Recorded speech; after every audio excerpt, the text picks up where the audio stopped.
කැරපොත්තන් කියන්නේ ලෝකයේ ජීවත් වන පැරණිතම සහ ඔරොත්තු දීමේ හැකියාව ඉහළම සත්ව කොට්ටාසයක්. කැරපොත්තන් වසර මිලියන 300කට වඩා පැරණි ඉතිහාසයක් ඇති සතුන්. ඒ කියන්නේ ඔවුන් ඩයිනසෝර්ලටත් කලින් ඉඳලම මේ ලෝකයේ ජීවත් වෙලා තියෙනවා. ආහාර නොමැතිව මාසයක් පමණ සහ ජලය නොමැතිව සතියක් පමණ ජීවත්වීමට ඔවුන්ට පුළුවන්. එමින්ම හිස නොමැතිව වුවද සතියක් පමණ ජීවත්වීමේ පුදුම සහගත හැකියාවක් ඔවුන්ට තිබෙනවා. ඔවුන් මිය යන්නේ පිපාසය නිසා මිස හිස නැති නිසාම නෙවෙයි. කැරපොත්තන්ගේ ශරීරය පැතලි හැඩයක් ගන්නා නිසා ඉතා පටු සිදුරු තුලින් වුවද රිංගායාමට ඔවුන්ට පහසුයි. ඔවුන්ට පියාපත් තිබුණත් බොහෝ වර්ගවල කැරපොත්තන් පියාසර කිරීමට වඩා වේගයෙන් දිවීමට ප්‍රිය කරනවා. ඔවුන්ගේ ශරීරයේ ඇති කුඩා සිදුරු මගින් තමයි ඔවුන් හුස්ම ගන්නේ.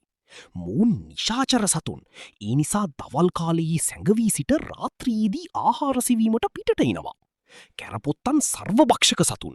ශාක හෝ සත්ව කොටස් පමණක් නොව කඩදාසි, මෙලියම් සහ සබන් වැනි දේවල් පවා ඔවුන් ආහාරයට ගන්නවා. කැරපොත්තන් මිනිස් වාසස්ථානවල සිටීම සෞඛ්‍යයට අහිතකර වීමට හේතු කිහිපයක් තිබෙනවා. බැක්ටීරියා වර්ග උදාහරණයට සැල්මොනෙල්ලා ශරීරයේ තවරාගෙන පැමිණීම මගින් ආහාර විෂවීම් සහ පාචනය වැනි රෝග ඇති කළ හැකි. ඔවුන්ගේ මලද්‍රව්‍ය සහ හැලෙන සමී කොටස් නිසා ඇදුම ඇස්තමා වැනි අසාත්මිකතා ඇති විය හැකි. නිවස ඇතුළත තෙතමනය සහ අඳුරුස්ථාන අවම කිරීම. ආහාර ඉතිරි නොකර වසා තැබීම. කුණුකූඩ නිසි ලෙස වසා තැබීම. බිත්තිවල හෝ ගෘහභාණ්ඩවල ඇති සිදුරු වසා දැමීම. ඉන්දික බ්‍රෝ YouTube චැනලිය සබස්ක්‍රයිබ් කරන්න, ෂෙයා කරන්න, ලයික් කරන්න.